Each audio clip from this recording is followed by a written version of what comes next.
Hi, I'm Jasmine with The Secret Garden, and this is our series on frequently asked questions here at the shop.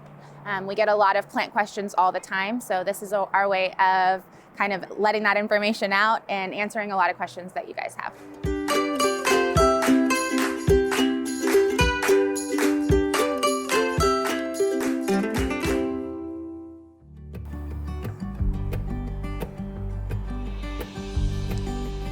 Some of the houseplants that we recommend for beginners are the ones that tolerate a variety of conditions. So they can take lower light, they can take a little bit of neglect on the watering side. Some of those examples would be something like a sansevieria. It can take very little water, it can dry out in between watering. It can also tolerate lower light. So this would be a good choice for an office that doesn't get a ton of light, inside a bedroom that doesn't have a lot of windows. ZZ plant is another great example. This guy can tolerate even less light than a sansevieria. It can dry out completely between waterings. So this is a great choice for beginners.